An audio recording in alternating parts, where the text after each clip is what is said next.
Thanks for joining the session today. My name is Bob Boble. Let's get started. Now, I've been around for a long time, and I've developed quite a bit of experience in not only Active Directory management, also in Microsoft recovery and in identity management. So I want to begin my session talking about why we chose the title, Revive. It's important that we all understand that in the modern Microsoft focused company or a company using Microsoft technologies as their primary means for delivering IT services to their end users, that it is really the heart of what's going on inside of your business, because everybody has an identity. They all use those identities for the critical things they do each day.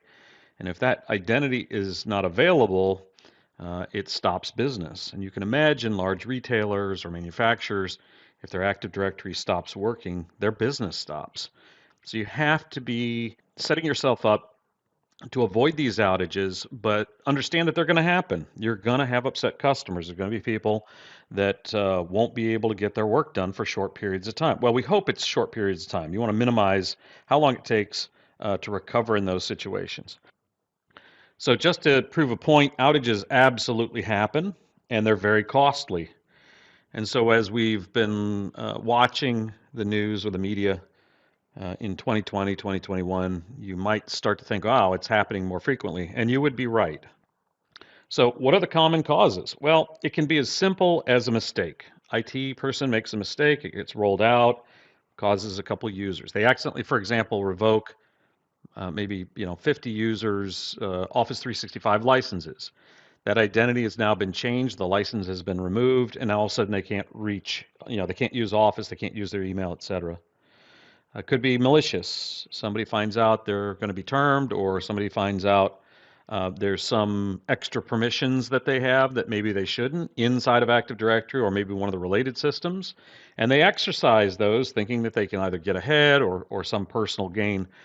Or maybe it's just malicious. They just want to, damage the reputation of the company or damage IT and slow them down. Those are all valid, and they are a fairly big chunk of what most outages are sourced from. Data breaches and ransomware are the scary ones. I think you see this constantly. There have been several very high-profile hits recently. And if you look at the right-hand side of this PowerPoint slide, you'll see that there is a bar chart. 2018, 4.8, 2019, 12.3, and in 2020.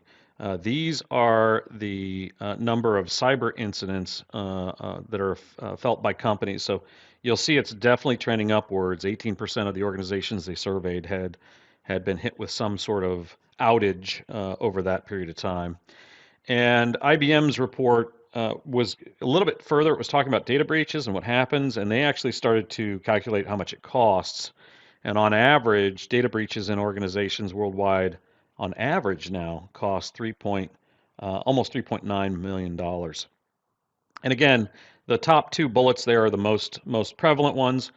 You also see aging IT systems. So, obviously a system gets old and has some problem. Those are a little less frequent.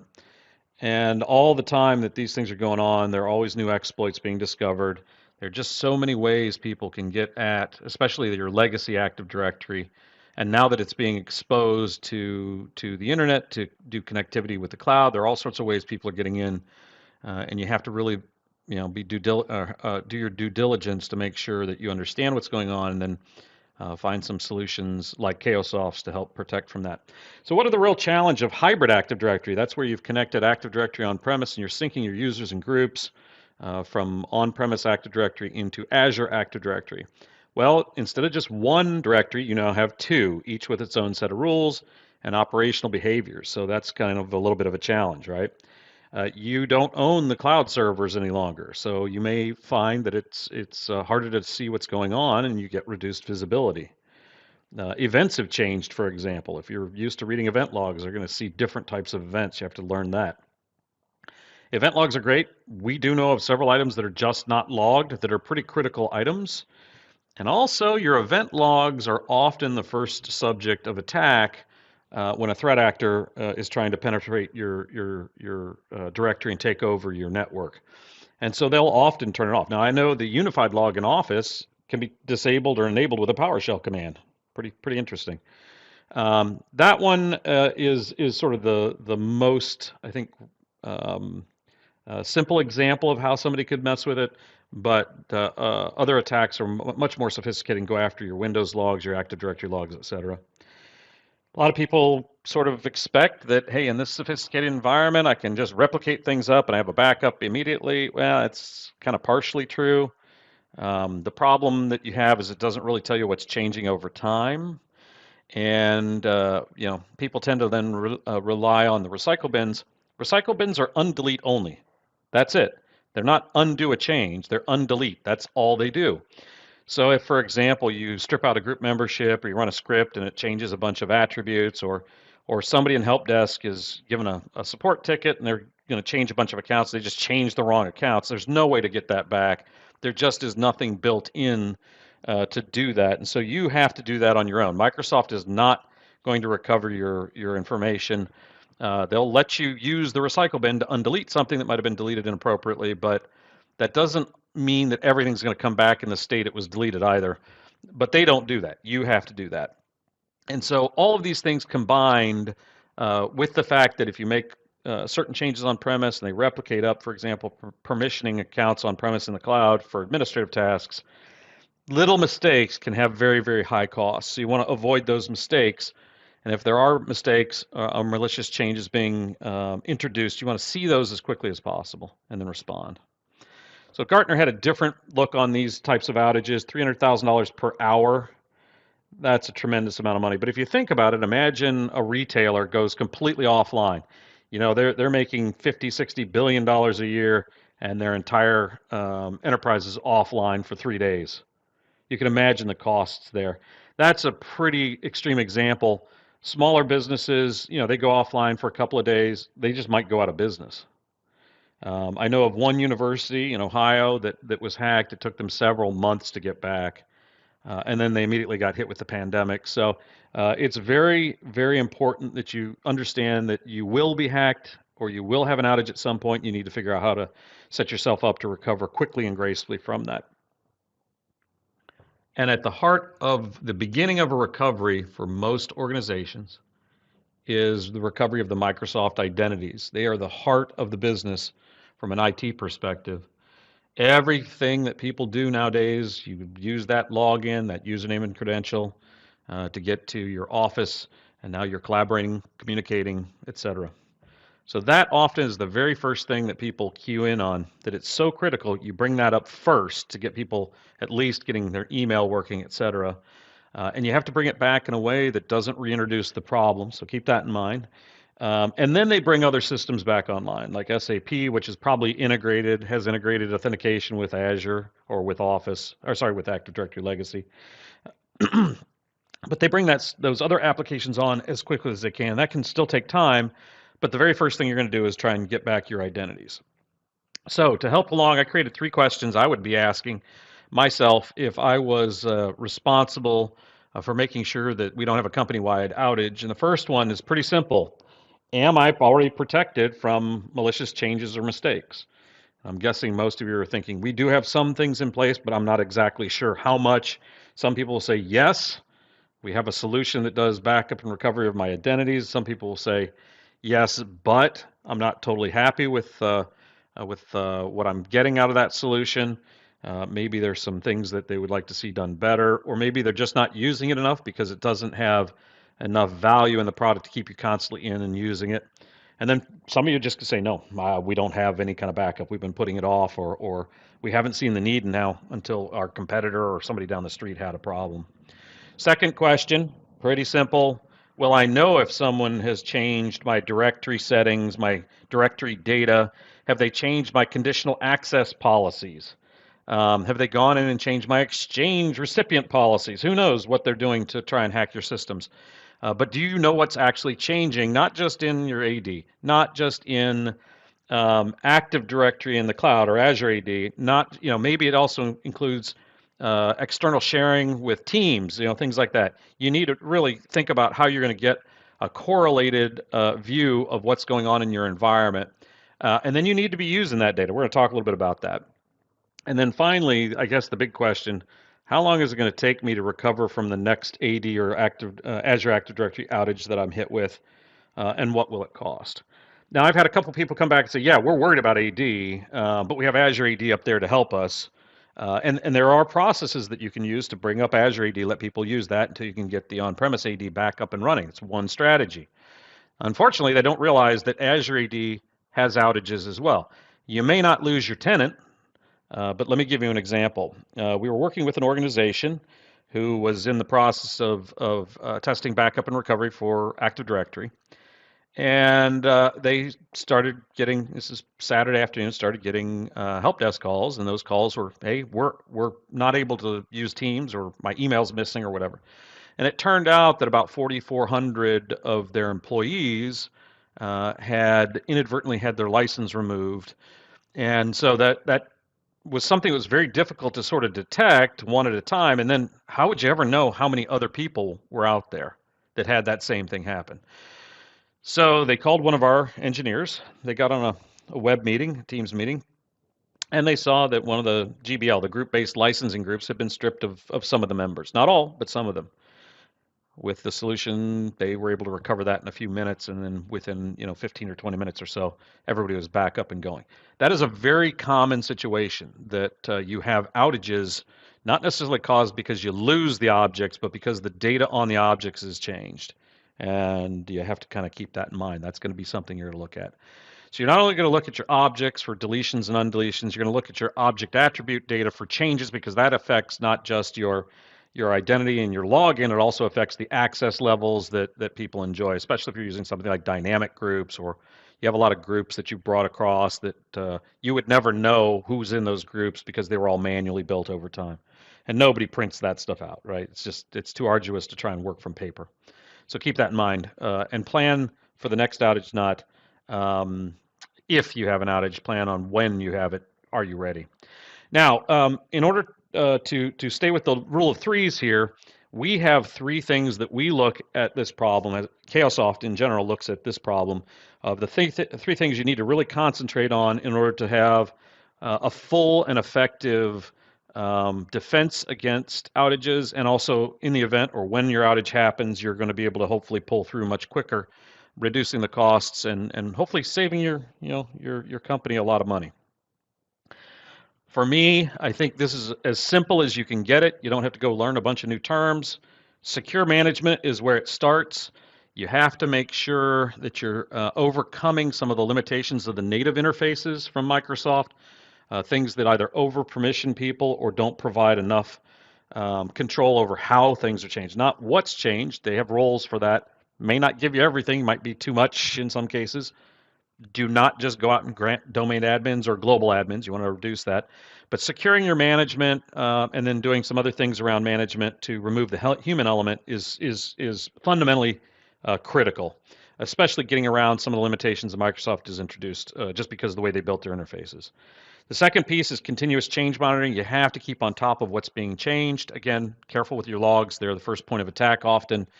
And unfortunately, there's things missing. So you may not be getting the data that you need. So be very careful how you're doing that. Direct observation is often the best method, but then you need some additional data, like who actually did the change. That, if you just see a bunch of things in Active Directory that change, you might not know who did it. You can then maybe go out and read events and correlate some activities, but correlate some sources, but eventually you need that whole picture. And then finally, you need to get back up and going as quickly as possible without reintroducing the problem that caused the outage in the first place, and that we call immediate recovery. But again, it all starts with your Microsoft identities. That's the core, right? You bring those up, get everybody logged in, get them hopefully back using Office, collaborating, then you start working on the other systems that are attached. And again, in a method that does not reintroduce the problem. So here are some recommendations for the manage, monitor, and recovery section. Some things to keep in mind or consider. You want to really look at your privileged users and controlling how they interact with your Microsoft identity and access. In this case, it's Active Directory. First and foremost, you need to be using a least privilege model, meaning you don't just go grant somebody a role You grant them only the permissions needed. So you need granular roles, not just a straight up default role. Don't put people in global admins if they're just doing password resets. Don't let them be an exchange administrator if all they're doing are password resets. Only allow them to do password reset and no more. You want to make sure you look at how you're doing that and implementing it, because that'll also help limit insider threats from credential theft, right? Because they'll be only restricted, or they'll be restricted to only doing certain tasks, and hopefully it'll at least slow down things like lateral movement of attackers, or when somebody does steal their credentials, maybe the person's a self-service group owner. They don't have group management capability across everything, so it's going to start to isolate what that person making those inappropriate changes can do. And finally, there are some built-in things especially in Azure Active Directory, and actually exists in AD also, where a global admin can actually escalate their privileges to access the entire Azure subscription, which means they can control your VMs running out there or any other apps. You want to monitor for those, and you want to reverse them without that being compromised or exercised, and that has to be done within a certain very short time frame. Next is watch your directory data. Don't let just anybody change the department name, because somebody's probably trying to populate a group with that. And if they change the name, the next time, the next day when the Microsoft Dynamic Group cycles, they'll be the wrong people. You'll have incorrect information. That's a little tricky with the native interfaces because they don't have any ability to limit what you enter in those fields. They just sort of freeform for everything. So you're going to have different department names spelled differently and mistakes and et cetera. So be careful there. You want to separate your Active Directory and Azure Active Directory administrators, or come up with a solution that allows you to safely have an identity being able to manage both environments. The native tools by themselves, Microsoft recommends you keep the AD guys administering AD, and you keep the cloud accounts managing cloud. I believe that third-party tools, Cayosoft included, is the only real solution for an enterprise to actually get control over managing, monitoring, and recovering. And there are several reasons for that. Most of the management solutions out there will start to work somehow across that hybrid boundary, and give you maybe a proxy architecture or a firewall architecture that allows you to safely and granularly delegate permissions for people to make changes, but then also protect you from inexplicit uses or unintended uses of that data. Okay, so let's talk about continuous change monitoring. You want to monitor for a few things that you know about and alert on those. For example, the escalation of privilege, or anytime a role changes, memberships, people are added to privileged roles. Anytime a certain set of VIP accounts are changed. In fact, we have a bunch of changes down at the bottom here that you want to look at, both on-premise and off. Conditional access policies in the cloud, group policies on-premise. There's just tons of these things you want to look at. You need some way to isolate that. So if you're not using a SIEM tool to gather the logs and look at it, you should be at a minimum. That's a minimum. Is having something to help you parse logs. Again, logs are not 100% reliable, so you probably are looking for an additional solution. I think third party is probably the only thing you're going to do to really get a handle on that. There are a lot of these changes. When you see them, you know immediately they should not be done based on your policies and rules. I suggest you implement automatic rollback if whatever solution you're using supports that. So undo that change. So somebody goes in and changes admin SD holder on premise, just roll it back instantly because you know it shouldn't happen. Somebody gets put into global admins, you know it's not supposed to be happening. You're the person supposed to do that. Roll it back immediately until you can figure out what's going on. Then allow the change through a process. And coordination, any kind of change system, you're going to have to coordinate. I believe direct observation of change is the best, but you don't get who, so you need to correlate with event logs.